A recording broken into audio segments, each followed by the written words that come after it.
오늘 함께 하나님께서 우리에게 주시는 말씀입니다. 사사기 20장 1절에서 16절까지의 말씀입니다.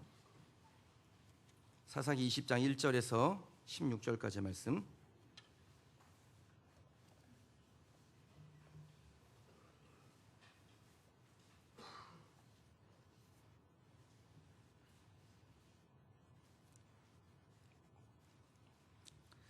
사사기 20장 1절에서 16절까지 찾으신 줄 알고 제가 봉독하겠습니다.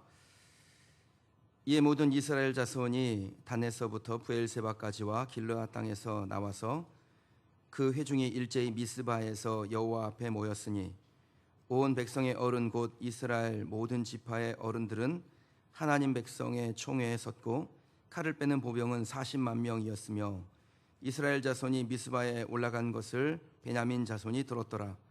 이스라엘 자손이 이르되 이 악한 일이 어떻게 일어났는지 우리에게 말하라 하니 레위 사람 곧 죽임을 당한 여인의 남편이 대답하여 이르되 내가 내 첩과 더불어 베냐민에 속한 기브아에 유숙하러 갔더니 기브아 사람들이 나를 치러 일어나서 밤에 내가 묵고 있던 집을 에워싸고 나를 죽이려고 하고 내 첩을 욕보여 그를 죽게 한지라. 내가 내 첩의 시체를 거두어 쪼개서 이스라엘 기업의 온 땅에 보냈나니 이는 그들이 이스라엘 중에서 음행과 망령된 일을 행하였기 때문이라. 이스라엘 자손들아 너희가 다 여기 있은즉 너희의 의견과 방책을 낼지니라 하니라. 모든 백성이 일제히 일어나 이르되 우리가 한 사람도 자기 장막으로 돌아가지 말며 한 사람도 자기 집으로 들어가지 말고 우리가 이제 기브아 사람에게 이렇게 행하리니 곧 제비를 뽑아서 그들을 치되 우리가 이스라엘 모든 지파 중에서 100명의 10명, 1000명의 100명, 10,000명의 1000명을 뽑아 그 백성을 위하여 양식을 준비하고 그들에게 베냐민의 기브아에 가서 그 무리가 이스라엘 중에서 망령된 일을 행한 대로 징계하게 하리라 하니라. 이와 같이 이스라엘 모든 사람이 하나같이 합심하여 그 성읍을 치려고 모였더라. 이스라엘 지파들이 베냐민 온 지파에 사람들을 보내어 두루 다니며 이르기를 너희 중에서 생긴 이 악행이 어찌 됨이냐. 그런즉 이제 기브아 사람들 곧 그 불량배들을 우리에게 넘겨주어서 우리가 그들을 죽여 이스라엘 중에서 악을 제거하여 버리게 하라 하나 베냐민 자손이 그들의 형제 이스라엘 자손의 말을 듣지 아니하고 도리어 성읍들로부터 기브아에 모이고 나가서 이스라엘 자손과 싸우고자 하니라. 그때 그 성읍들로부터 나온 베냐민 자손의 수는 칼을 빼는 자가 모두 26,000명이요 그 외에 기브아 주민 중 택한 자가 700명인데 이 모든 백성 중에서 택한 700명은 다 왼손잡이라 물매로 돌을 던지면 조금도 틀림이 없는 자들이더라. 아멘. 상실의 시대를 끝내라 11번째 시간입니다. 제가 사사기서 말씀을 12번 전하려고 계획하고 있습니다. 그 중에 이제 11번째 시간이고요. 그리고 불통의 악순환 그 고리를 끊어라라는 제목으로 함께 말씀을 나누도록 하겠습니다. 사사기서 말씀을 제가 매주 하지 않습니다. 이렇게 격주로 합니다. 이유는 말씀이 너무 세요. 그래서 사실 이 말씀과 상관없이 하나님 앞에서 정말 건강하고 또 강건하게 살아가신 성도들도 계신데 괜히 마음에 참 교회 왔더니 목사님이 소리만 지르더라 막 이런 소리 듣고 싶지 않아서 이걸 제가 격주로 하고 있는데 꼭 격주로 오시는 분이 계세요. 격주로 오시려면 지난주에 오시든가 이렇게 하셔야 되는데 꼭 사사기서 말씀할 때만 오시는 분이 계십니다. 다 주의 뜻인 줄 믿습니다. 부부가 살면서 참 많이 힘든 게 대화가 안 통한다라는 것 같습니다. 남자는 남자의 생각을 말하고 여자는 여자의 생각을 말합니다. 그러다 보면 싸우게 되고 싸움이 빈번해지다 보면 미운 감정이 생겨나고 그러다가 법원에 가서 도장 찍고 각자의 길을 가지요. 사실 이 모든 것의 시작이 아주 작은 것에서부터 시작이 됩니다. 큰일 아닙니다. 저도 성인 군자는 아니니까 제 아내하고 다툼을 할 때가 있습니다. 근데 들어보면요, 제 아내의 요구는 뭐 그렇게 어려운 게 아닙니다. 아주 간단합니다. 내 얘기 좀 열심히 집중해서 제대로 좀 들어라 이겁니다. 그러면 저는 뭐 아내한테 뭐 대단한 걸 요구하느냐? 저도 간단한 걸 요구합니다. 복잡하지 않습니다. 간단히 좀 말해라. 아니 제가 들으면 2분이면 끝날 것 같은데 막 길게 늘려가지고 한 30분, 40분씩 얘기를 하려고 하는 거예요. 성도님들 중에 몇 분이 저한테 그런 얘기를 하시더라고요. 목사님은 사모님을 좀 이렇게 위해 주는 것 같은데 은근히 디스를 좀 하세요, 그러더라고요. 디스가 무슨 말인지 모르시죠? 이렇게 왜 이렇게 좀 이렇게 까냐고요? 제가 은근히 디스하는 게 아니라 원래 사실을 얘기하는 겁니다. 근데 제 아내만 그렇습니까? 제 아내만 그런 거 아니죠. 이게 아마 남녀의 그 공통점이 아닐까 싶습니다. 오죽하면 이 남녀를 비유해서 화성에서 온 남자, 금성에서 온 여자 이렇게 표현할 정도입니다. 그러니까 생각하는 구조 자체가 다르다라는 것입니다. 서로를 잘 안다고 하지만 실상 저를 잘 모르는 것이죠. 근데 모르면 이게 통하려고 해야 되지 않습니까? 내가 이해하려고 하고 뭔가 통하려고 하는 노력이 필요한데 서로가 그 통로를 잘 만들지 않는 데서 문제가 일어나는 것 같습니다. 부부만 그럴까요? 여러분, 모든 관계가 다 그렇죠. 우리가 세상에서 만나는 모든 관계가 직장에서 혹은 뭐 친구들과의 모임에서 또 교회 안에서 사람들을 만날 때 그 관계 안에 잘 통하지 않는다, 연결이 안 된다라는 것을 종종 발견하고는 합니다. 모든 영역에서 이 불통이 느껴지죠. 절대 일어나서는 안 될 영적인 영역에서도 소통되지 않는 불통하는 일들이 일어나곤 합니다. 그래서 지금 우리가 살아가고 있는 이 시대를 향해서 소통을 외치나 불통의 시대라는 표현을 씁니다. 인류 역사상 지금보다 더 소통이 잘 되는 구조를 가지고 있었던 때는 없었습니다. 온 세계를 지구촌이라고 말해요. 그러니까 맘만 먹으면 하루 이틀이면 어디든 갈 수 있는 그러한 시대가 되었습니다. 운송수단 있죠. 수많은 통신기구 있습니다. 뭐 핸드폰에 무슨 이 핸드폰 안에 다양한 그 통신할 수 있는, 서로 커뮤니케이션 할 수 있는 방법들을 가지고 있습니다. 지금은요, 언제 어디서든지 마음만 먹으면 누구와도 소통할 수 있는 그러한 시대입니다. 저도 그렇죠. 저도 교인들을 직접 가서 신방하기도 하지만 뭐 밴드로, 카카오톡으로, 문자로 수많고 다양한 방식으로 성도들과 소통을 합니다.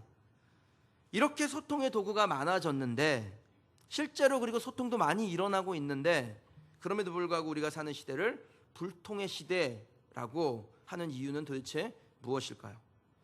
사실 다들 소통하고 싶지 않습니까? 다들 딱 담쌓고 살고 싶은 건 아니잖아요.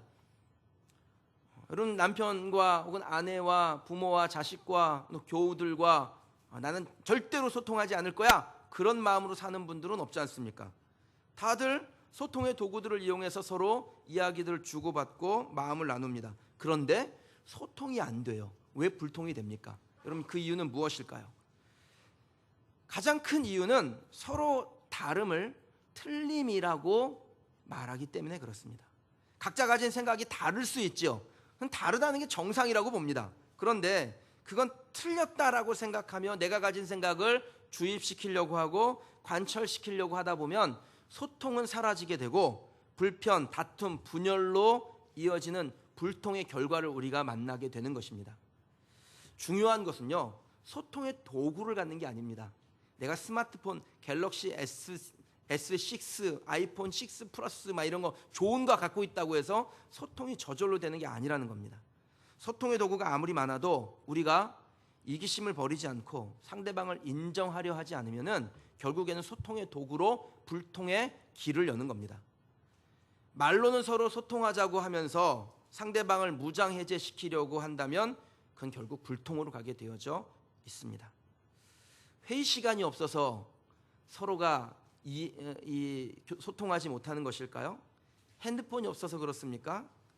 도구가 아무리 많아도 소통하려고 하는 마음이 없으면, 서로 통하려고 하는 준비가 되어 있지 않으면, 내 생각만 관철시키려고 하다 보면 관계에서 소통은 사라지게 되고 서로 의견만 주고받다가 분쟁이 일어나게 되는 것입니다. 여러분, 회의한다고 되는 게 아닙니다. 함께 이해하고자 하는 노력이 중요합니다. 우리가 셀로 모이자 그런 이야기 많이 하죠. 그리고 오늘 또 오후 시간에 역동적인 셀을 위한 셀 세미나도 이렇게 순서를 준비하고 있습니다. 그런데 거기서 그 포터블류를 통해서 웰컴하고 워십하고 워드하고 워크하고 그래서 기도하고 그랬다고 셀이 저절로 되는 게 아니죠. 서로 모일 때 함께 존중하고 기다려주고 이해하고 섬겨줄 때 그 셀이 정말 좋은 소통, 관계를 가지고 있는 셀이 되는 것입니다. 만약에 그러한 노력이 없이 자기 주장만 옳다라고 주장하고 내가 하고 싶은 일을 타인에게 강요하고 그것이 안 돼서 그것을 비난한다면 여러분 어떻게 될까요? 아주 무서운 이야기가 생겨나는 겁니다. 최악의 경우는 서로 갈라서고 욕하고 돌팔매질하는 끔찍한 일들이 벌어지게 되는 거죠. 소통이라는 이름으로 내 의견을 제시하고 한판 붙어보자, 이거는 소통 아닙니다. 내 생각은 이렇고 네 생각 한번 들어보자, 한번 우리 부딪혀보자, 이거는 소통이 아니라는 겁니다. 절대 이렇게는 소통이 일어날 수 없습니다. 불통의 악순환이 이어지게 됩니다.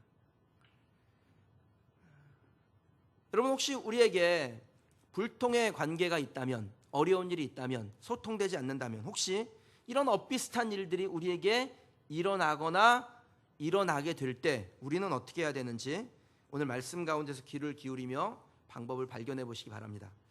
불통의 악순환을 끊어내기 위해서 우리가 가장 먼저 해야 될 일은 무엇일까요? 첫 번째는요, 하나님과 먼저 소통하십시오. 하나님과 먼저 소통할 때 우리의 모든 관계가 회복되어짐을 경험하게 될 수 있습니다. 불통을 이기는 첫걸음은 하나님과 소통하는 것입니다. 사사기서의 중심 메시지가 뭡니까?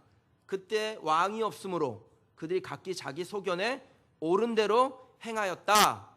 이것이 사사기서의 중심 메시지예요. 오늘 설교 말씀의 주제에 맞춰서 조금 바꿔 표현하자면 왕이신 하나님과의 소통 단절, 이게 사사기서가 우리에게 말하고 있는 메시지입니다. 실제로 이스라엘 백성들이요, 이 왕이신 하나님과의 소통이 없이 자기 소견에 옳은 대로 자기 생각에 따라서 행동할 때 그때마다 얻은 결과가 뭐예요? 아주 참혹한 거죠. 비참한 결과를 얻습니다. 오늘 본문에서도 이스라엘 백성들이 하나님과 소통하지 않고 자기 생각에 자기 소견에 옳은 대로 행하다가 한 민족, 한 형제끼리 소통하지 않게 되고 결국 모두가 공멸하게 되는 그러한 비참하고 불행한 결과를 그들이 맞게 됩니다. 9절에서 10절 말씀인데요, 한번 같이 보시죠. 우리 9절 10절 말씀을 함께 한번 읽어보도록 하겠습니다.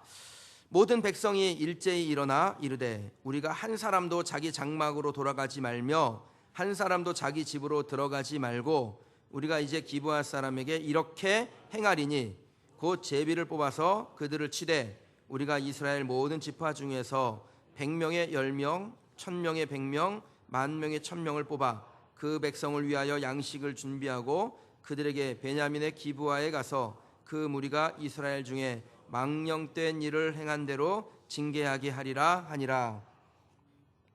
그럼 이스라엘 백성들이 지금 내린 결정을 한번 보십시오. 진짜 정의롭죠. 정의로운 거잖아요. 나쁜 놈들 가서 혼내주자는 결정을 지금 내리고 있는 거 아닙니까? 아주 계획도 휘황찬란하고 촘촘하게 잘 세웠습니다. 우리 눈에 볼 때 옳은 일을 하는 것입니다. 그런데 그 옳은 결정을 내리는데 한 가지 결격 사유가 있어요. 그 결격 사유가 무엇이냐면 그 결정, 옳다는 결정을 내리는데 하나님이 참여하지 못하고 계십니다. 하나님의 의견을 듣지 않고 우리가 내린 결정은 옳은 결정이니까 하나님도 동의하실 거야, 이 전제를 가지고 자기들의 행동 방식을 결정하고 있다라는 겁니다.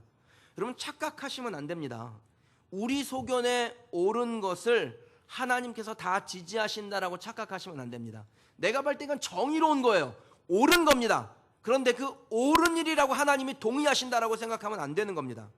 간혹 정의감에 불타서요 막 행동하시는 분이 있는데 그러다가 한 방에 훅 가시는 분 저 자주 봤습니다. 모난 돌이 정 맞는다고 그러죠. 그럼 하나님께서 우리에게 모나게 행동해라 라고 말씀하시기 전까지는 모나게 행동하는 거 아닙니다. 정의로운 행동하는 거 중요합니다. 정의로운 행동해야죠. 그리스도인들이 정의롭게 살아야 되는 거 맞습니다. 그러나 그보다 더 중요한 것이 무엇이냐면 그 정의로운 행동을 하라고 하나님께서 허락하시는 겁니다. 허락하지 아니하시면은 행동하지 마셔야 돼요.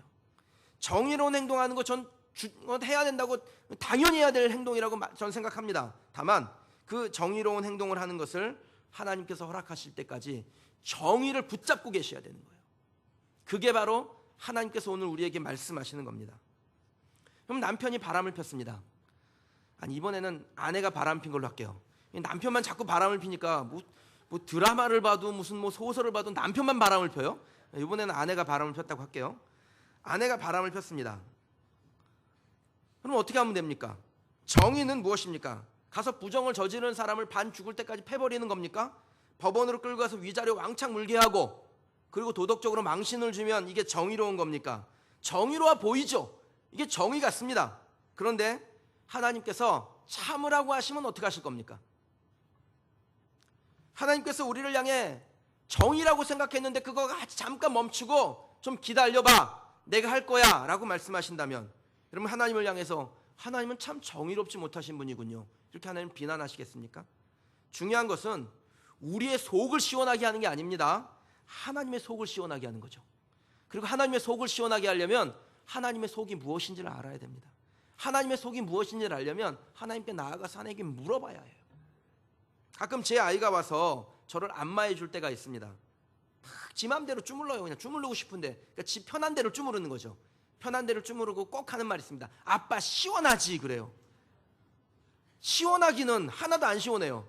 그래서 야 아빠 허리가 아프니까 좀 내려와서 허리를 좀 주물러. 그러면은 이 아이가 내려와서 허리를 주무르지 않습니다. 왜냐하면 허리 주물르면 자세가 불편해지거든요. 그러니까 아빠 허리 쏙 들어갔는데 거기 탁 앉아가지고 편하게 주무르고 싶은 대로 주무르고 싶은 거예요. 그러니까 내가 내려가서 좀 주물러 라고 해도 내려가지 않고 그 자리에 딱 걸터 앉아가지고 그냥 허리 쪽으로 손이 내려오는 듯하다 다시 올라갑니다. 그리고 막 주물러요. 그러면서 하는 말이 아빠 시원하지 그래요. 하나도 안 시원해요. 여러분 우리가 소통하지 아니하고 하나님과 통하지 않은 상태로 내 생각대로 하면서 이렇게 하면 하나님께서 시원해 하실 거야, 속 시원하시죠 하나님, 이거 아닙니다. 이거 하나님의 방식이 아닙니다. 오늘 본문에서 이스라엘 백성이 그리고 베냐민 지파 사람들이 하는 일을 한번 보세요. 서로 자존심만 세우고 자기 주장만 옳다 하지 하나님의 생각이 무엇인지 묻는 과정이 없습니다. 이스라엘 백성도 묻는 게 없어요. 베냐민 지파도 묻지 않습니다. 하나님과의 소통이 단절되어 있는 것입니다. 그러니 하나님의 뜻, 하나님의 계획, 하나님의 방식, 하나님의 해결 방법이 무엇인지 알 수가 없는 거죠. 하나님께는 하나님만의 방식이 있습니다. 그것을 알려면 물어봐야 합니다. 하나님 뭡니까? 하나님의 전에 나와서 하나님께 물어봐야 돼요. 우리의 생각은 제한적이기 때문에 실수할 수 있습니다. 그래서 각기 자기 속에 옳은 대로 행하잖아요. 내가 옳다고 생각한 거예요 그게요. 근데 옳은 대로 행하잖아요. 그럼 문제가 일어나는 겁니다. 큰일 나는 겁니다. 그런 맹인 모상이라는 말을 들어보셨습니까? 이게 우리말로 하면은 장님 코끼리 만지기라는 뜻인데요. 옛날 인도의 어떤 왕이 신하들과 회의를 하는 중에 이렇게 신하들이 막 서로 싸움이 일어났어요. 다들 그러잖아요. 무슨 뭐 자기 주장하면서 전하 통촉하여 주시옵소서 뭐 이런 거 하는 거예요. 그러니까 왕이 참다 못해서 한 신하를 시켜서 코끼리 한 마리를 데려오게 했습니다. 그리고 장님 6명을 데리고선 코끼리를 만지게 하는 거예요. 그리고 자기가 만진 그 코끼리를 만진 다음에 코끼리가 어떤 동물인지를 이야기하게 했습니다. 제일 먼저 코끼리의 그 상아 이빨을 만진 사람이 이렇게 말합니다. 폐하, 코끼리는 꼭 무같이 생긴 동물입니다. 이렇게 말한 거예요. 그러자 이 코끼리의 귀를 만지고 있던 사람이 아닙니다 폐하, 코끼리는 곡식을 까부는 이 키 같은 동물입니다. 그렇게 얘기하는 거예요. 그러자 이번에 코끼리의 다리를 만지고 있던 사람이요, 폐하 둘 다 틀렸습니다. 코끼리는 꼭 절구꽁이 같은 동물입니다. 어떤 사람은 등을 만진 사람은 코끼리가 평상 같다 그러고, 배를 만진 사람은 장독대 뚜껑 같다 그러고, 코끼리의 꼬리를 만진 사람은 굵은 밧줄과 같이 생긴 동물이 코끼리라고 자기의 주장을 하면서 서로 싸우기 시작했습니다. 그러자 왕이 그 장님들을 다 물러가게 하고 신하들에게 이렇게 말합니다. 보아라, 코끼리는 분명히 하나이거늘 저 6장님은 제각기 자기가 알고 있는 코끼리만을 말하면서 서로 부끄러움도 모르고 자기 주장만 하고 싸우지 않느냐. 우리가 알고 있는 진리가 바로 이것이니라. 그럼 굉장히 우리에게 시사하는 바가 크죠. 우리가 알고 있는 영적인 지식이 마치 장님이 코끼리 만지는 것 같을 수 있다는 겁니다. 이렇게 해야 신앙생활이에요. 근데 그게 마치 장님이 코끼리를 만지는 것 같은 거예요. 이렇게 해야 올바른 겁니다. 이게 정입니다. 그게 장님이 와서 코끼리 만지는 것 같은 그런 것일 수 있다라는 겁니다. 나는 약하고 나는 부족하고 내가 옳다고 생각하는 것이 하나님 보실 때 마치 장님이 코끼리 다리 만지고 절구공이 같이 있다라고 말하는 것과 같을 수 있음을 여러분 기억하시기 바랍니다. 하나님의 뜻이 무엇인지 모르면서 내가 옳다고 하는 것은 코끼리 만지고 있는 겁니다. 그렇기 때문에 하나님과의 소통이 없이 각기 자기 소견에 옳은 대로 행한 결말은 절대로 선할 수가 없습니다. 사사기서가 우리에게 말해주는 거잖아요. 사사기서 이제 우리가 21장 다음 주에 살펴볼 텐데 마지막 말씀이 뭡니까? 사사기서의 중심 메시지 한 번 더 말하고 있는 거예요. 그들이 각기 자기 소견에 옳은 대로 행하였더니 왕이 없으므로 각기 자기 소견에 옳은 대로 행하였더라. 이게 사사기, 즉 자기 소견에 옳은 대로 행한 사람의 결말입니다. 선한 것이 아닙니다. 그럼 만약에 이 베냐민 지파와 전쟁을 하려던 이스라엘 백성들이 하나님께 한 번만 물어봤다면, 우리가 어떻게 해야 됩니까? 하나님, 지금 이 상황에서 무엇을 해야 됩니까? 하나님께 한 번만 물어봤다면 어떤 일이 일어났을까요? 내 민족, 내 형제들과 피 흘려 싸우는 일은 일어나지 않았을 것입니다. 베냐민 지파가요, 자기 형제라고 보호하고자 했던, 우리가 하고자 하는 일에 대해서 하나님이 어떻게 생각하시는지를 한 번만 물어보고 그 형제들을 보호하려고 하는 인간적인 생각을 내려놨다면 이런 비극은 일어나지 않았을 것입니다. 사랑하는 성도 여러분, 하나님과의 소통의 창구가 막히면 당연히 사람과의 소통도 막히게 되어 있습니다. 이게 영적인 원리입니다.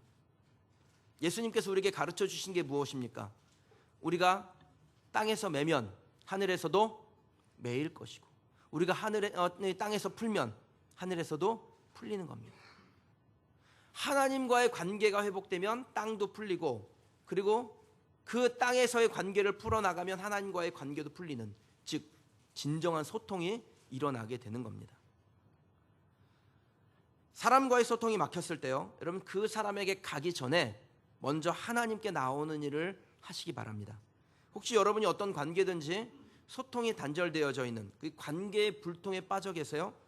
그러면 가장 먼저 해야 될 일이 무엇일까요? 그 사람에게 찾아가서 내가 생각한 건, 내가 말한 것은, 내가 주장한 것은 당신이 생각한 것 같은 게 아닙니다. 오해하셨습니다. 잘못되셨습니다. 가르쳐 주는 게 아니에요. 깨닫게 해주는 게 아닙니다. 하나님 앞에 나오는 것입니다. 그건 문제 해결에 도움이 안 돼요. 그렇게 가는 건요, 그냥 하나님 앞에 나오세요. 그리고 하나님께 기도하시고 하나님께서 우리에게 어떻게 소통할 수 있는지 모든 영적인 환경 상황들을 만들어 가실 때까지 하나님의 일을 바라보면서 묵묵히 기도하며 기다리는 것입니다. 그럼 우리에게 관계에 문제가 생겼다면 무엇 하셔야 됩니까? 설교 잘 들으신 분은 금방 하시죠? 하나님께 먼저 나아가 하나님과 소통하십시오. 회사 사장님이 여러분 부당하게 대우하십니까? 그렇다면 빨간띠 두르고 나가서 손들기 전에 먼저 하나님께 나아가서 그 관계의 회복을 위하여 기도하는 것입니다. 남편이 어거지를 씁니까? 그러면 그렇게 잘났으면서 왜 내가 차려준 밥은 먹고 그래? 문 쾅 닫고 들어가가지고 입을 뒤집어 쓰지 마시고 밥 잘 차려주시고 교회에 오셔서 하나님 앞에 기도하며 소통의 길을 찾아내시는 여러분 되시길 바랍니다. 제가 리얼하게 가정에서 일어난 얘기를 하니까 꼭 우리 집에서 일어난 거를 말한 것 같은데 아닙니다. 설교는 설교일 뿐 오해하지 마십시오. 이 데일 카네기라는 사람이요, 기도는 성공을 이루려는 이기적인 열망이 아닌 신앙의 본질을 놓치지 않으려는 자기 성찰이라고 했습니다. 다시 한번 읽어드릴게요. 기도는 성공을 이루려는 이기적인 열망이 아닌 신앙의 본질을 놓치지 않으려는 자기 성찰이라고 말합니다. 우리가 기도의 자리에서 하나님을 만나는 것, 그것은 내 억울함을 푸는 자리가 아닙니다. 자기 성찰하는 거예요. 하나님과의 소통의 관계를 통해서 막혀있는 이 땅의 막혀있는 이 땅의 불통을 여는 겁니다. 나를 보면서, 내가 어떤 사람인지를 확인하면서요. 하나님과 먼저 소통하며 자신을 알게 되고 하나님의 뜻도 알게 되고 결국은 모든 관계의 소통을 얻게 되는 것입니다. 그러나 하나님과의 불통은요, 내 삶의 모든 것을 꽉 막히게 하고 모든 관계에 불통을 가져오게 되어 있습니다. 여러분, 영적인 동맥경화에 걸리면 그 결과는 심령과 육신의 꽉 막힘, 심령과 육신의 불통이 기다리고 있는 겁니다. 병들게 되는 겁니다. 그러면 여러분에게 제안합니다. 문제를 만나셨습니까? 관계에 문제가 있어요? 불통이 됐습니까? 그렇다면 하나님과 먼저 소통하는 일을 하시기를 주님의 이름으로 축원합니다. 헷갈릴 때는 하나님께 먼저 물어보는 것입니다. 내 감정대로, 내가 옳다고 생각하는 그 신념대로, 내가 과거에 경험했던 그 경험의 사례대로 행동하는 것이 아니라 하나님께 묻고, 그리고 하나님의 뜻을 알고, 그리고 하나님께서 우리에게 주시는 방식대로 하는 겁니다. 무엇을 하시든 어떻게 하면 사람을 살릴 수 있는지, 공동체를 살릴 수 있는지, 거기에 우리의 관심이 있어야 돼요. 내 옳은 대로, 내 소견대로, 내 신념대로, 내 경험대로 하는 거 아닙니다. 예전에 내 경험대로 했더니 그게 됐어요. 그러니까 이번에도 그렇게 하면 될 거예요. 천만의 말씀이요. 하나님에게 묻고 하나님께서 우리에게 깨닫게 하시는 대로 나를 돌아보고, 그리고 사람 살리고 공동체 살리는 방식대로 하는 것이 하나님과의 소통을 이루는 거고, 결국 그것이 관계를 회복시키는 겁니다. 불통의 악순환을 끊고 소통의 행복을 얻게 될 줄 믿습니다. 불통의 악순환을 끊어내기 위해서 우리가 해야 될 일은 또 무엇일까요? 먼저는 하나님과 소통하는 거죠. 두 번째는요, 이기주의를 버리는 겁니다. 나 중심의 사고, 나 중심의 판단, 나 중심의 생각을 버리고 다른 사람을 돌아보는 것. 이 이기주의를 버릴 때 우리가 소통을 얻게 됩니다. 저는 저와 여러분들이, 그리고 우리 교회 성도들이, 우리 기린시티 교회에 들어오는 모든 하나님의 백성들이 나보다 남을 낮게 여기는 일에 익숙해져 가는 그런 존귀한 주의 백성들 되시기를 주님의 이름으로 축원합니다. 나 중심으로 생각하는 이기주의를 버리고 타인 중심으로 생각하는 이타주의를 선택하면 불통의 고리를 끊어버릴 수 있습니다. 소통은요, 나만 옳다라고 이기주의적 사고와 행동을 할 때 일어나지 않습니다. 그러나 그것을 버리면 소통이 일어나게 됩니다. 누구에게나 자기 존중 의식이라는 게 있죠. 그러니까 내가 제일 중요한 거예요. 나 자신이 제일 소중하고 제일 중요한 겁니다. 그것이 잘못된 것도 아닙니다. 나는 소중한 거죠. 누구나 나를 사랑하고 그 나를 사랑하는 것은 나쁜 게 아닙니다. 그러나 나를 사랑하기 위해서 다른 사람에게 피해를 준다면 그것이 죄입니다. 정의가 아님에도 불구하고 자신이나 자신이 속한 공동체의 유익을 얻기 위해서 다른 누군가를 희생시킨다면 그것이 죄인 것입니다. 그런 관계에서는 여러분, 소통이 이루어지지 않고, 그리고 계속해서 불통의 고리를 만들어내게 되어 있습니다. 소통은요, 상대방의 입장에 서보는 겁니다. 아내는 남편의 입장에 서고, 남편은 아내의 입장에 서고, 목회자는 성도의 입장에 서고, 성도는 목회자의 입장에 서고, 사장은 직원들의 입장에 서고, 직원들은 사장님의 입장에 서보는 거예요. 그게 바로 소통을 이루는 방법입니다. 상대방의 감정 형편을 돌아보고 이해하려는 노력을 하지 않으면 아무리 뭔가를 얘기해도 소통되지 않습니다. 불통입니다. 11절을 한번 보실까요? 20장 11절 말씀, 우리 한 목소리 한번 읽어보시죠.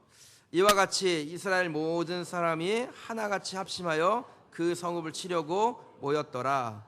그러면 11절에 보니까요, 11절 말씀에 보니까 이스라엘 모든 사람이 그 성읍을 치려고 모였다라는 기록이 먼저 나오고, 그 다음에 베냐민 지파에게 이 악행이 어찌 됨이냐라고 묻습니다. 그러니까 먼저 치려고 작정을 한 겁니다.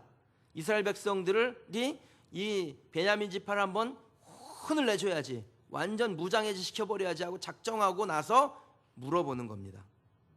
그럼 베냐민 지파에 영적으로 도덕적으로 문제가 있기는 합니다. 하지만 소통으로 문제를 해결하려고 하는 노력이 이스라엘 백성들에게 아예 없었습니다. 불통이 악순환이라고 했죠. 상대방을 숫자로 찍어 누르려고 하면, 여러분, 그 숫자로 찍어 누르려고 하면 거기에 반발이 일어나게 되어 있습니다. 베냐민 지파가 그랬죠. 숫자로 찍어 누르려고 하는 이스라엘 백성들의 그 시도에 베냐민 지파가 대항합니다. 결국은 전쟁으로 이어지죠. 불통이 불화를 낳고 불화는 멸망으로 이어지는 과정을 우리에게 여실히 보여주고 있습니다. 그러면 숫자로 힘으로 찍어 누르려고 한다고 순간은 될지 모르겠어요. 그런데 그것으로 사람이 변화되거나 바뀌는 게 아닙니다. 여러분, 우리 교회에 아무튼 뭐 한 달에 한 번 나오시는 분도 있지만 어쨌든 다 합쳐가지고 이제 200명이 넘었습니다. 몇 명인지 아세요? 201명입니다. 200명이 있어요. 그런데 그래서 우리 상가의 어떤 가게가 우리 교회에 피해를 줬다라고 할게요. 자, 그러면 우리 교회가 피해를 받았습니다. 근데 제가요 가서 그 상가에 있는 분에게 착한 말로, 정말 착한 말로 그 우리가 겪은 그 어려움에 대해서 이야기를 합니다. 근데 제 뒤에 200명 서 있어요. 교인들 다 간 거예요. 착한 말로 말했습니다. 그럼 이거를 착한 말이라고 해야 될까요? 협박이라고 해야 될까요? 그러니까 협박인 겁니다. 숫자로, 힘으로 말하는 것은 협박입니다. 거기에는 소통이 일어나지 않습니다. 이스라엘 백성들과 베냐민 지파는요, 이타적인 마음이 부족했습니다. 이스라엘 백성들은 듣도 보도 못한 이 죄악을 단죄하려고 하는 의욕만 있는 거예요. 그래서 이유 불문하고 이 베냐민 지파를 무장해제하려고 합니다. 베냐민 지파 입장에서는요, 자기 지파의 불량배 몇 사람이 행한 죄를 베냐민 지파 전부에게 뒤집어 씌우려고 하는 느낌을 가졌을 겁니다. 자존심이 상하는 거죠. 여기서 물러서면 평생 치욕을 안고 살 거라는 생각을 했을 법도 합니다. 17절에 보니까 이 베냐민 지파를 치기 위해서 이스라엘 백성들이 무려 40만 명이나 모입니다. 칼을 뽑은 자라들이요. 그러면 숫자가 주는 위압감이라는 게 있어요. 40만 명이 가서 말하면 아무리 착하게 말해도 그건 착한 말이 아닙니다. 그건 협박인 거예요. 베냐민 지파 입장에서 여기서 물러서면 우리가 알로 보일 거야, 이러고 물러설 수 없는 겁니다. 죽기 아니면 까무러치기로 달려드는 것이죠. 베냐민 지파도 여러분 마찬가지입니다. 이스라엘 백성들이 겪은 그 상처를 보듬고 그리고 위로할 필요가 있었습니다. 누가 봐도 있을 수 없는 일이 일어난 건 사실이니까요. 베냐민 땅에서 일어났기 때문에 법적으로는 책임이 없어도 도덕적으로 책임이 있는 겁니다. 여러분, 우리 교회 성도 중에 한 명이 심각한 범죄를 저질렀습니다. 그럼 저에게 책임이 없습니까? 책임이 있지요. 법적으로는 제가 감옥 가는 거 아닙니다. 그러나 도덕적으로는 책임이 있는 거죠. 하나님 말씀을 잘못 가르쳤으면 저의 책임 아닙니까? 그러니까 그 상처받은 사람에게 가서 죄송합니다, 제가 잘못했습니다, 제가 잘 가르치지 못했습니다, 제가 잘못했습니다, 그렇게 사죄하는 거 아닙니까? 지금 한국교회 그 목회자들이 실수를 할 때가 있습니다. 실수하면요, 저는요, 내가 한 것도 아닌데 내가 미안해요. 제가 무슨 죄를 졌습니까? 저는 사모님 말도 잘 듣는 사람이에요. 근데 그냥 제가 마음이 미안해요. 성도들한테 제가 마음 미안해요. 그럼 이게 상처를 보듬고 다듬고 그리고 그 관계의 무너짐을 회복시키는, 소통하는 거 아니겠습니까? 근데 이 두 부류의 사람들은요, 이스라엘 백성들이나 베냐민 지파나 서로가 서로에 대한 이해나 배려를 전혀 하지 않습니다. 자기 소견에 옳은 대로만 행동하려고 합니다. 그러면 소통과 비슷해 보이나 소통이 아닌 것을 보고 뭐라고 하냐면 일방통행이라고 합니다. 물론 일방통행도요, 통하는 겁니다. 통해 있습니다. 그런데 이 일방통행에 뭐가 없냐면 배려가 없습니다. 배려가. 상대방의 의견이나 관심은, 그리고 그의 사정은 중요하지 않아요. 내 의견만 관철시키면 됩니다. 상대방의 감정을 돌보지 않습니다. 그래서 일방통행은 힘으로 군림하려고 하는 시도의 산물인 겁니다. 일방통행은 상대방을 피로하게 만들고 결국 분쟁이나 분열의 단초가 되는 겁니다. 그럼 소통이란 게 뭐예요? 서로 통하는 것입니다. 한쪽으로만 밀어붙이는 게 아니라, 그래서 뚫어놓는 게 아니라 서로 주거니 받거니 통하는 것입니다. 한쪽에서는 계속 밀어보내고 한쪽에서는 계속 받기만 해야 된다면 이건 일방통행, 즉 불통이라고 합니다. 일방통행은 불통하는 거예요. 내 생각만 밀어붙이는 자기중심적 소통은 일방통행일 뿐입니다. 불통하는 겁니다. 아무리 상대방의 의견이 별로여도 일단 배려와 들어주려는 자세가 필요하죠. 왜 그런지 알아야 됩니다. 왜 그런 말을 했을까? 잘 들어보고 이해하려고 하고 또 좋은 말로 설득하면서 가장 좋은 것을 찾아내는 것, 그것이 공동체의 행복을 이루는 비결이죠. 그럼 우리는 간혹 누가 더 나쁘냐, 누가 더 옳으냐, 이거를 따지려고 할 때가 있습니다. 악을 행한 불량배들을 단죄하기 위해서 한 지파에 대한 존중감 없이 마구 몰아세우는 이스라엘이 나쁩니까? 아니면 불의를 알면서도 우리가 남이가 그러면서 그 악한 자기 형제들을 지켜주려고 하는 베냐민 지파가 더 나쁩니까? 누가 더 나쁩니까? 꼭 목사님이 물어보면 함정이 있는 것 같이 생각해서 성도들이 대답을 안 하세요. 제가 볼 때는 베냐민 지파가 훨씬 나쁜 것 같아요. 베냐민 지파가 더 나쁘죠. 그런 악을 행했는데 그 악한 자들을 보호하는 건 나쁜 거지요. 그럼 우리는 누가 더 나쁘냐를 따지는데 하나님은요, 하나님이 보실 땐 누가 더 나쁘냐, 덜 나쁘냐를 따지지 아니하시고 다 나쁘다고 보십니다. 하나님께는 누가 더 나쁘냐, 누가 덜 나쁘냐가 아니라 다 나쁜 겁니다. 기억하시기 바랍니다. 우리는 누가 더 나쁘냐를 따지겠지만 하나님은 더 나쁘냐 덜 나쁘냐를 따지지 아니하시고 옳으냐 옳지 않냐, 의냐 불의냐 이것만 따지시는 분이십니다. 혹시 뭔가 불통하고 있는 것이 있습니까? 그렇다면 이기주의를 버리십시오. 내가 더 옳은 거야, 내가 그래도 좀 덜 나빠, 이게 아니라 이해하고 소통하려는 노력을 하는 것입니다. 저를 한번 따라 하시죠. 이해는 소통을 만들고 소통은 행복을 만든다. 한 번 더요. 우리 옆에 분에게 한번 얘기해 주시죠. 이해는 소통을 만들고 소통은 행복을 만든다. 후회할 일은 하지 않는 게 낫습니다, 여러분. 우리가 불통하면 결국 그것은 불화로 이어지게 되어 있습니다. 소통을 거부한 이스라엘 지파들과 그 대척점에 서 있던 베냐민 지파에게 찾아온 것은 누가 이기고 누가 지고가 아니에요. 승자와 패자가 나눠진 게 아닙니다. 형제간에 피를 쏟는 전쟁을 치르고 남은 것은 슬픔밖에 없습니다. 다음 주에 우리가 한 번 더 살펴보겠지만 이 동족 상잔의 비극을 치르고 난 다음에 이스라엘 백성들의 고백이 21장 6절에 나옵니다.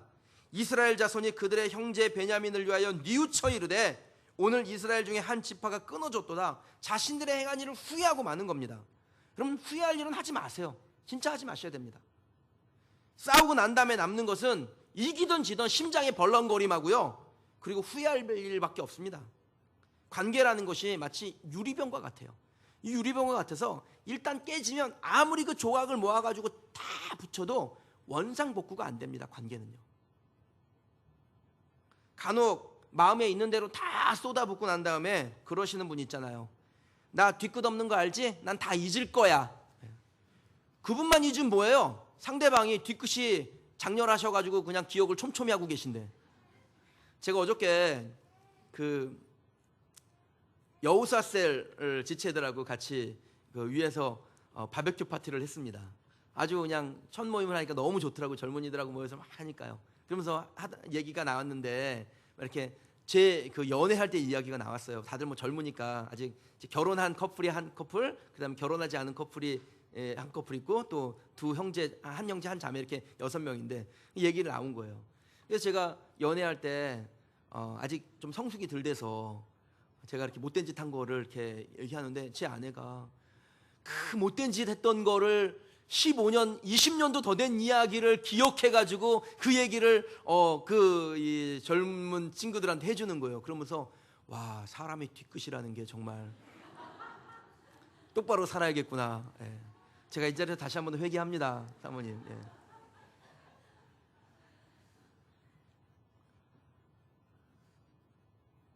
여러분, 우리가 하나님께서 우리에게 주신 관계는 깨라고 주신 게 아닙니다.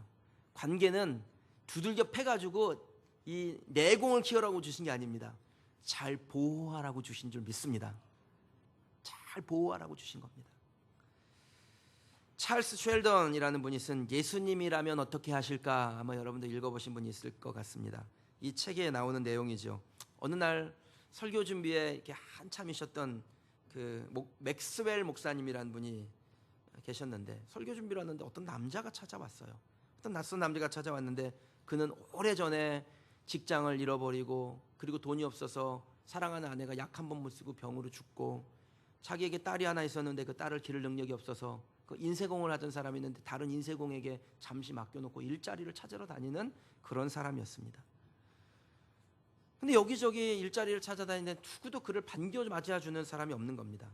지푸라기라도 잡고 싶은 심정으로 목사님 집을 찾아갔는데 목사님도 뭐 일자리를 주는 것은 아니고 그냥 좋은 직장을 얻게 될 겁니다. 이렇게 위로의 말만 건넸을 뿐이에요. 아무도 그에게 관심이 없는 거예요. 그렇게 시간이 흐르고 주일 아침이 됐습니다. 교회가 큰 교회니까 사람들도 많이 모여서 설교를 듣는데 목사님이 그날 설교의 제목을 뭘로 잡았냐면 예수님을 따른다라는 것, 이렇게 잡았어요. 이 제목을 내 설교를 하고 있는데 설교가 한참 진행되는 중에 그 목사님을 찾아왔던, 그리고 그 마을에 여러 교인들을 찾아다녔던, 그 도움을 받지 못했던 그 사람이요, 뒷자리에서 일어나 강단으로 척척척척 걸어오는 거예요. 걸어오면서 자기가 이 마을에서 도움을 얻으려고 했는 도움을 얻지 못했던 것, 자기의 어려운 형편들, 이런 것들을 막 얘기하는 겁니다. 그러면서 이렇게 목사님과 교인들에게 물어봤습니다. 예수님을 따른다라는 것이 좋은 옷을 입고 주일마다 교회에 나와서 예배드리는 것인가요? 진정 그것이 예수님을 따르는 길입니까? 이렇게 묻고 픽 싫어져 버렸습니다. 여러분, 이 일이요, 교인들에게 얼마나 충격이었는지요. 예수님을 따른다라는 것에 대한 설교를 듣고 있는데 정말 그 예수님을 따르는 것이 말뿐이었다라는 것을 누군가 나와서 외치자 다 교인들이 충격을 받았습니다. 목사님과 여러 성도들의 삶의 변화가 일어나게 된 겁니다.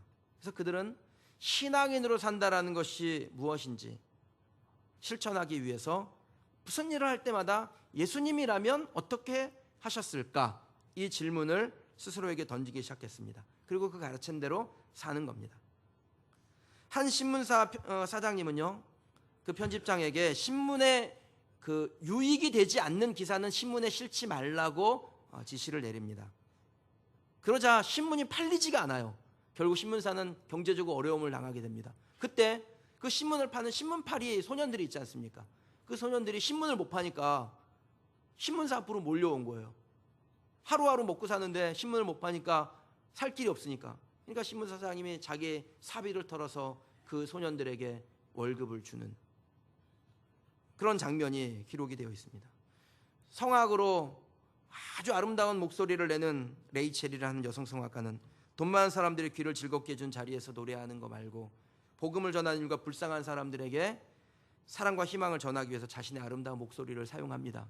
그러면서 점점 유명세를 잃어가게 됩니다. 이 모든 변화가 예수님이라면 어떻게 하셨을까라는 질문을 스스로에게 던지고 얻은 결과였습니다. 그럼 이들이 실패한 겁니까? 유명세 잃어버리고 돈 잃어버리고 피곤한 삶을 살아야 했습니다. 이들이 실패한 겁니까? 예수님이라면 어떻게 하실까라는 질문을 하면 피곤한 인생이 되는 겁니까? 저는 아니라고 생각합니다. 여러분, 이들은 진짜 유명해지고 진짜 부유해지고 진짜 강건해지고 건강해진 것이죠. 하나님이 알아주셨으니까 유명해진 거고, 하늘의 상급을 쌓았으니까 부유해진 거고, 영적으로 성숙해졌으니까 그들의 영과 육이 강건해진 거 아닙니까? 전 저와 여러분들이 그렇게 되기를 주님의 이름으로 축원합니다. 좋은 아파트 안 사셔도 괜찮습니다. 헌금 많이 안 하셔도 괜찮습니다. 전 저와 여러분들이 정말 예수님이 원하시는 일을 하는 성도가 되고 예수님이 원하는 교회가 되기를 주님의 이름으로 축원합니다. 지난 주간에 제가 한 목사님을 만났습니다. 이분은 원곡동에서 이주자들을 위한 교회를 하는 폴이라는 목사님입니다. 한국분이에요. 부모님을 따라서 미국으로 건넌 1.5세입니다. 거기서 학교 잘 마쳤습니다. 대학원까지 잘 마쳤어요. 그 땅에 살면은 그냥 편안한 삶을 살 수 있었을 겁니다. 그냥 안락한 삶을 살 수 있지요. 그런데 하나님께서 그에게 한국에 가서 이주자들을 섬기라는 그러한 명령을 주십니다. 그리고 그는 그 명령에 순종해서 한국으로 건너왔습니다. 한국으로 건너와서 서울에 온누리교회라는 큰 교회가 있는데 그 온누리교회에서 이주자들을 섬기는 사역을 시작을 합니다. 하는 중에 하나님께서 또 그에게 명령을 주십니다. 외국인 이주자들, 원곡동으로 가서 외국인 이주자들 중에 거듭난 그리스도인들을 잘 세워 그들을 자기의 고국으로 선교사로 파송하라는 명령을 주세요. 그래서 그 말씀에 순종해서 온누리교회 강남 스타일 버리고요, 원곡동 스타일 되기 위해서 원곡동에 와셔가지고 거기서 이주자들을 위한 교회를 개척했습니다. 그야말로 주님이라면 어떻게 하실까라는 질문에 믿음의 반응을 하며 살아가고 있는 겁니다. 3년 됐습니다. 3년 된 교회 교인 50명에 불과한데 이 교회가 벌써 8명의 이주자를 신학교육까지 시켜가지고 자기의 고국으로 선교사로 파송을 했습니다. 제가 지난 3월쯤에 제 마음에 하나님께서 주신 마음이 있어서, 하나님, 우리가 이주자들 중에서 거듭난 그리스도인을 한 명 우리 교회가 입양해서 그에게 신학교육을 시키고 자기 고국으로 선교사로 파송했으면 좋겠습니다라는 마음을 품었는데, 그 마음을 품고 눈을 들어 보니까 이렇게 정말 하나님께서 기뻐하시는 사역을 하는 분들이 많더라고요. 강호에 고수가 많다더니 정말 고수가 많더라고요. 우리가 배워야 할 교회가 바로 이런 교회 아니겠습니까? 정말 우리 교회가 배워야 될 교회가 이런 교회 아닐까요? 안산에 이런 숨어있는 교회를 통해서 주님은 우리에게, 너희 교회가 예수님의 마음을 갖는다면 무슨 일을 해야 될 것 같니? 너희가 예수님이라면 어떻게 할래? 이렇게 묻는 것 아니겠습니까? 저나 여러분이나 자기 소견에 옳은 대로 살고 있는 건 아닌지, 알량한 자존심이나 유명세나 편안하고 편리한 삶이나 명예나 썩어질 재물에 더 마음을 두고 살아가고 있는 것은 아닌지 돌아보는 시간이 되기를 바랍니다. 그리고 저와 여러분의 마음에 결단이 있기를 소원합니다. 무슨 일을 하든 하나님 앞에 나아가서 먼저 하나님과 소통하고, 나 중심적인 이기적인 말과 행동을 버리고 이해와 배려로 소통하여 어떤 상황에서도 예수님이라면 어떻게 하셨을까? 이것을 물어보는 그런 하나님의 백성이 되기를 소원합니다. 그럴 때 우리는 배려하게 되고 섬기게 되고, 하나님께서 우리에게 주신 하나님의 계획과 뜻을 알게 되고, 그리고 하나님이 기뻐하시는 교회, 하나님 기뻐하시는 삶을 살아가게 될 수 있을 줄 믿습니다. 어떤 상황에서든지 예수님이라면 어떻게 하실까 묻고 행동하고 하나님의 기쁨이 되는 하나님의 백성이 되시기를 주님의 이름으로 축원합니다. 기도하는 시간 갖도록 하시죠.